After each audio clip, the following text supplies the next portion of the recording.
Taron ƙarawa juna sani na masu ruwa da tsaki a kan kare haƙƙoƙin ƙananan yara a jihar Borno ya ƙarƙare da buƙatar ci gaba da haɗa ƙarfi da ƙarfe.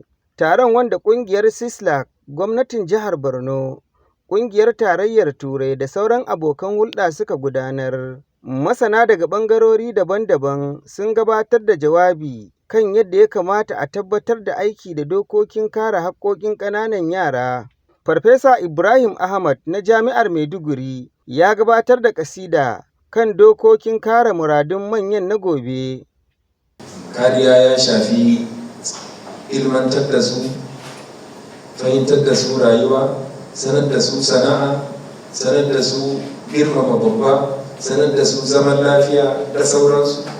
Sannan haƙoƙi nasu da misali kama da abin da ya kama tun daga farko za ka yi aure, wacce uwa ne za ka nema wa 'ya'yanka, ko kuma ke wacce uba ne za ki nema wa 'ya'yanki. Ina ga dukkan al'adun wanda ya tana da wannan. Wasu daga cikin mahalarta taron sun bayyana alfanunsa tare da ci gaba da wayar da kan jama'a. Wannan taron yana da inganci sosai game da yana sa stakeholders su gane wannan ingancin amfanin kare yara da hanyoyin da za a iya bi wannan ya kare yara. Ba abin da zan iya cewa dangane da wannan taro ne mai muhimmancin gaske, musamman ma akan abin da ya shafi hakkokin yara, wanda idan aka ba su wannan tarbiyya da kuma bin dokoki yadda ake so, su za su zama manyan gobe, su zamanto abin alfahari wa ƙasa da jama'a da al'umma gabaki ɗaya. Muna da ƙoƙarin mu kwace 'yancin yara, kuma mu ba su kulawa da kuma mu ga mun iya mu tsare su daga mummunan hatsari, kamar yadda ana iya ci zarafinsu. Muhammad Bukar Kolo jami'i ne a hukumar wayar da kan al'umma ta ƙasa a jihar Borno.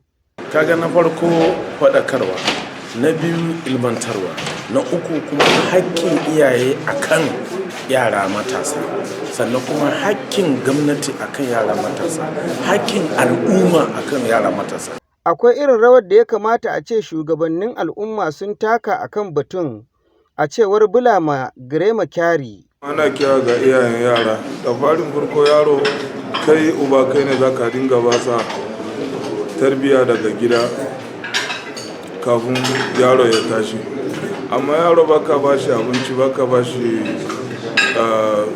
ilimin tafiyar makaranta da sauransu, in ka ce za ka tarbiyyantar da shi zai dole ya fi karfinka. Saboda ina kira ga iyayen yara suna dinga ba yaran su hakokinsu kafin yaran su zama mutanen kansu.